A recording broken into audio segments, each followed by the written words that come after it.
আমার ঠেঙ্গা নাকে দিস না হাবি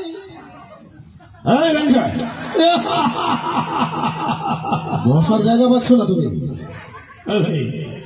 তুমি দেখতে পাচ্ছ না দাদা বসে ওখানে বসে রয়েছে? ঠিক আছে দেখো সোজা বলেছে বুঝতে পারছো ভঙ্গান নাই আগলা করছে চেয়ারে হেলে নেবো সামনে আর বুকখান দেখা যাবে মনে ঠেলা নিবি এই আমার বসার ঢেউ নেই, তোমার হাতগুলো হলো চেয়ারে হেঁটে,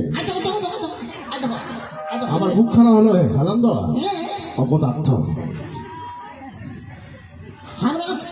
ভাই তুমি দাদা বসে বসে আছে, তুমি দেখতে পাওনি তাই না? আচ্ছা তোমার এবার বুঝতে পারছি চেয়ারে বসে অভ্যাস। চেয়ারে বসবে, চেয়ারে বসবে, ভাঙা চেয়ারটা নিয়ে আয়। কেন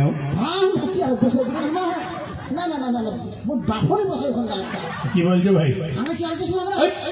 আমি কি বললাম যে তোর ভাঙা চেয়ারটি ভাঙা?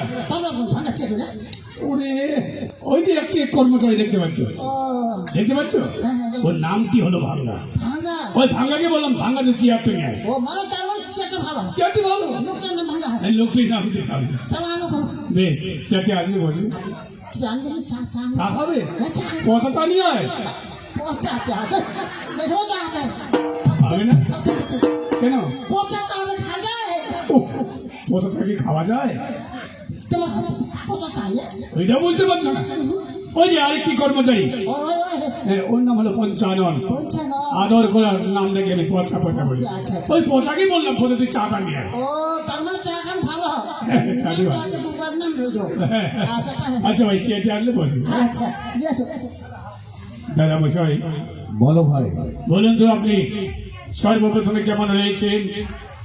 ও আমি কেমন আছি? হ্যাঁ কি বলবো ভাই, শিব ঠাকুরের কৃপায় আমি খুব ভালো আছি। আর আপনার ব্যবসা বাণিজ্য? ও আমার ব্যবসা বাণিজ্য কিছুদিন আগে ছেড়ে দিয়ে আমি অবসর গ্রহণ করেছি। বাহ, খুব আনন্দ পেলাম দাদা। আচ্ছা ভাই বলো তো তুমি কেমন আছো আর তোমার ব্যবসা বাণিজ্য কেমন চলছে? দাদা মশাই ঈশ্বরের অনুকম্পায় বর্তমানে ভালো রয়েছে। আর আমার ব্যবসা বাণিজ্য আমার 6 পুত্রগণে হাতে তুলে দিয়ে ব্যবসার কাজ হয়ে আমি অবসর নিয়েছি দাদা মশাই। বাসু বলে বলুন। তুমি বড়ই ভাগ্যবান, তাই বুঝি তোমার ব্যবসা বাণিজ্য 6 পুত্রের হাতে তুলে দিয়ে তুমি অবসর গ্রহণ করেছো। দাদা মশাই, দাদা মশাই বলো ভাই। এই আনন্দের দিনে আমি আপনাকে একটি কথা বলতে চাই।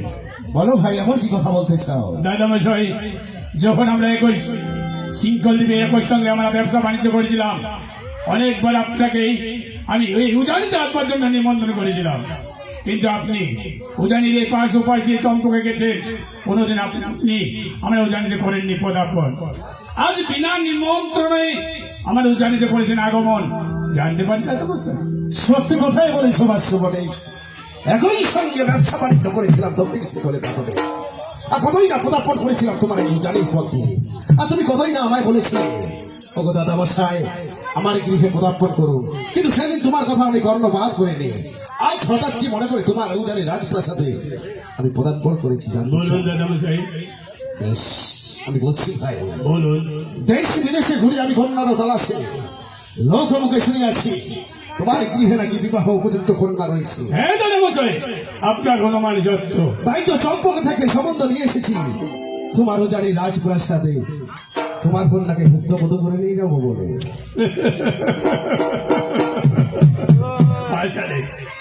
আসলে দাদা মশাই আপনি করবেন আমার বাড়িতে সম্বন্ধ, এটা আমার বিশ্বাস হয় না। কেন ভাই, সত্যি যে আমি সম্বন্ধ নিয়ে এসেছি। দাদা মশাই কোথায় আপনি চম্পক রাজ বণিক শ্রেষ্ঠ, আর কোথায় আমি জানি না ক্ষুদ্র বণিক? আপনি করবেন আমার বাড়িতে সম্বন্ধ, এ কি করে বিশ্বাস হয় দাদা মশাই? বাস্তবে আমি চম্পকের অধিপতি সদাগর হলো, তুমি তো এই উজানি নগরের বাস্যবতী সদাগর। দাদা মশাই হ্যাঁ ভাই, তাহলে আপনি সত্যি সম্বন্ধ করবার জন্যই আমার এই উজানিতে করেছেন পদার্পণ? হ্যাঁ ভাই, আমি সত্যই যে তোমার কন্যাকে ভুক্তবোধ করে নিয়ে যেতে চাই। কিন্তু দাদা মশাই আজ আমি যে একটি ভীষণ প্রতিজ্ঞায় আবদ্ধ। প্রতিজ্ঞায় আবদ্ধ? হ্যাঁ দাদা মশাই। এমন কি প্রতিজ্ঞা রেখেছো ভাই?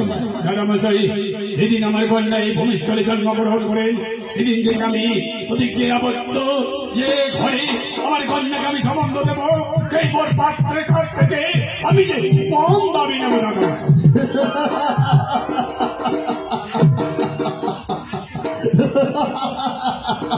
আসলে বাস্তবনে কেন দাদা মশাই? বাস্তবনে তোমার কন্যার বিবাহের সম্বন্ধ দিলে তুমি ফল দাবি নেবে। হ্যাঁ দাদামশাই। বেশ ভাই বলো প্রকাশ করে এমন কি বলতে চাচ্ছ তুমি? দাদামশাই, ফোনে কথা শুনলে হয়তো আপনি চমকে যাবেন।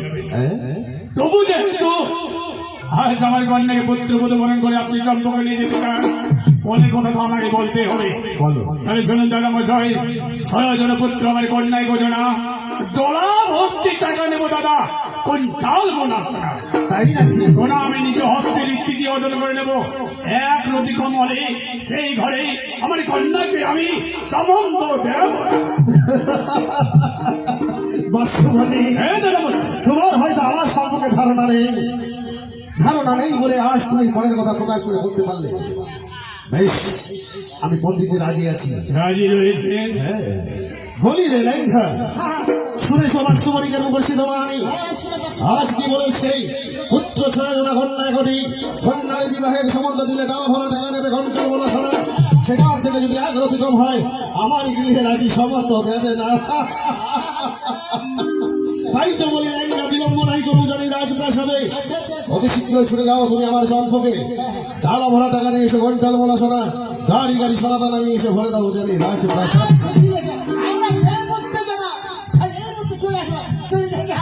ভাই লেঙ্গা, দাঁড়াও। আচ্ছা আচ্ছা, এই তো গুটি বেগে কোথায় যাচ্ছ তুমি? সম্পূর্ণ চাচ্ছি সম্পূর্ণ করে? কেন কেন কেন? ওই যে কুন্ডল বলা শোনা যাচ্ছে না, তোলা হলে টাকা যেতে হবে না ভাই, তোমার যেতে হবে না। কিনে কিনে টাকা শোনা আমায় লাগবে না। কিছু লাগবে নেই। দাদামশাই, বলো ভাই। এই টাকা শোনা আমার লাগবে না দাদামশাই। লাগবে না? আমি যে পণ চেয়েছিলাম সেই পণ আর আপনাকে দিতে হবে না। দিতে হবে না? হ্যাঁ, পণের পরিবর্তে আমি কে নেবো জানেন দাদামশাই? এমন কি চাইছো? না নেবো টাকা দাদা, নেবো গুয়া আর পান। টাকার বিনিময়ে কন্যাকে নাই করি দান। যদি আমার কন্যাকে আপনার পুত্রের হাতে করতে হয় সম্প্রদান, তাহলে শুধু আপনার কাছে নেবো আমি গুয়া আর পান দাদামশাই। তাই নাকি? হ্যাঁ দাদামশাই। তবে এতক্ষণ ধরে দাদামশাই, আপনি শুধু সম্বন্ধ করতে এসেছেন না আমার এই উদানের বুকেই আমার সঙ্গে ঠাট্টা বা উপহাস করতে এসেছেন? তার জন্য আপনার মনটাকে আমি পরীক্ষা করলাম। তাই নাকি? হ্যাঁ দাদামশাই। হাওয়ার পরীক্ষা করা সত্যি বলেছো লেখা। একদম খোলা কথায় কথায় তো আমি ভুলেই গিয়েছিলাম পরীক্ষার কথা। বেশ, এটাই সবার সহ্য। এই সময় আমার পরীক্ষার কথাটা বলে দিই। তবে শোনো ভাই, বলুন। তুমি যেহেতু এতক্ষণ ধরে আমার মনকে